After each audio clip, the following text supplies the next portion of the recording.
Hello and welcome here to TalkFCB and welcome to another podcast on this channel. Going to have a number of podcasts coming up for you today, so take a look out for those coming up later. The first one we're going to look at is player sales. We're going to do a complete review of all the players that have departed Barcelona this year, and there is quite a few of them, and what we make of those, because obviously we did a signings review. We looked at the new signings and how we've dealt in the transfer market, but of course there's another spin on it with players that have left the club, so we're going to have a look at all of those players. So obviously to start with, you've got to talk about the likes of Carlos Puyol, Jose Manuel Pinto and Victor Valdez, who all left the club on free transfers and left their contract. We knew that was going to happen towards the end of the season.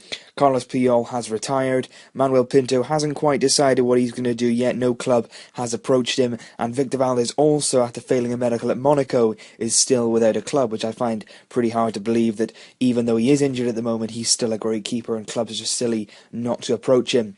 Then we had Isaac Cuenca, who left for Deportivo La Coruña. We released him from his contract. He also went on a free transfer. Interesting one. I think when he first broke through in the team under Pep, he was quite a promising player, very, very good technical player, very good with the ball at his feet, close control was always good. He is promising. He's still only 23 years old, been plagued by injuries over his career so far. I hope that he can go there in La Liga next season, Deportivo, and perform pretty well. Next one is Oya, the keeper, just 24 years old, still pretty young. He's gone to Granada. A good club to go to, Granada, mid-table side, got some very, very decent players there. And again, another free transfer. We let him go at the end of his contract. A pretty decent keeper from what we've seen of him. Didn't see too much of him in the first team. Didn't really get a look in with Pinto and Valdez there, and of course Masip being promoted this season to be part of Ter Stegen and Bravo in the goalkeeping setup. So Oya felt that he was no longer a part of Barcelona, so he's left to go to Granada. Another one which you may not heard about, Keirrison, the centre-forward from Brazil, 25 years old. He's been on Barcelona's books now since about 2008-2009. He's a player I've never seen play for Barcelona because he never has. He's been spent a number of his time on loan back in Brazil. He's now joined Coritiba on a free transfer. Again, another free transfer. I think we paid about 12 million to get him in 2008, a promising striker that never really materialised. Now we got some loan deals. We got Ibrahim Afellay, who's gone on loan to Olympiacos, 28 years old. His career has just flown by, really, hasn't it? He came in as a young player for around 2 million. Joined us up. He looked really, really promising. Of course, then you get the injuries, and then he falls down the pecking order, and before you know it, he's 28 years old, and we've hardly seen him in a Barcelona shirt, and it is a real shame, because Ibrahim Afellay is a guy that I do like. He's a very, very good player. He's got caps for Holland. He is a very good talent, but it does seem as though his career is on a downward spiral at the moment, and I do hope that when he can go to Olympiacos, and he can get his career back on track, because I'd love to see him do that, because he really deserves it.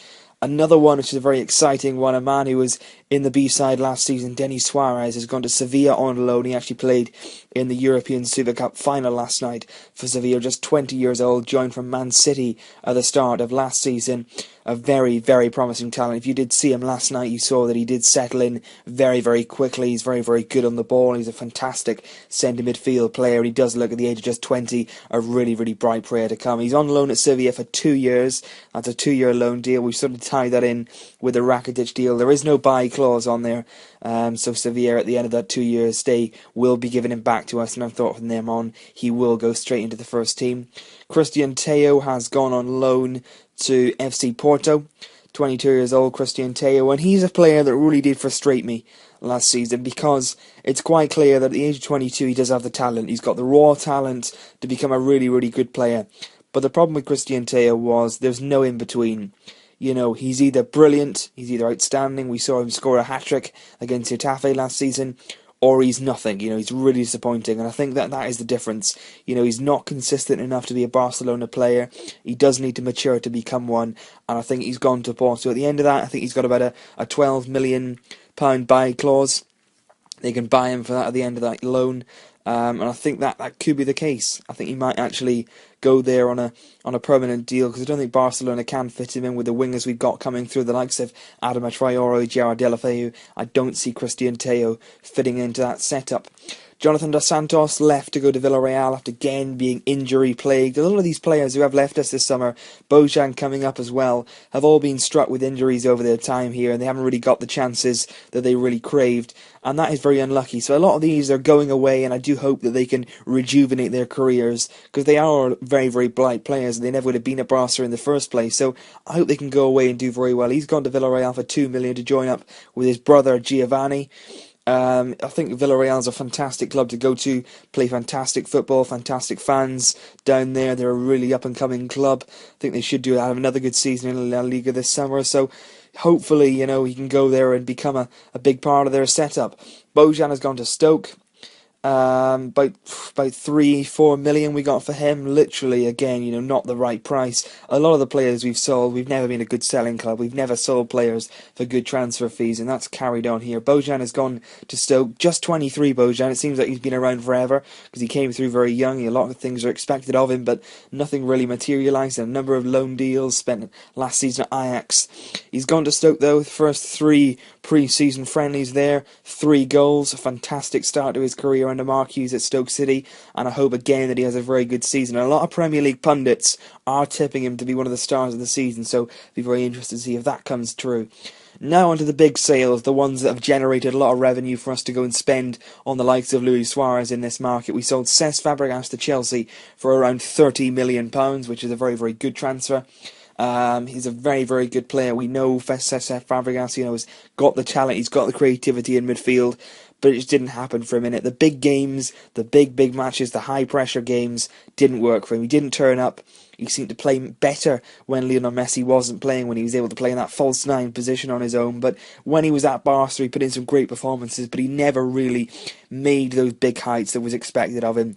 He's expected to be brought in to replace the likes of Iniesta, Xavi, but it never really materialised. And I think he'll have a very, very good season, though, in the Premier League, back there and with Chelsea. And the biggest sale of the summer was our winger, Alexis and Cesc, who went to Arsenal for around £33 to £34 million.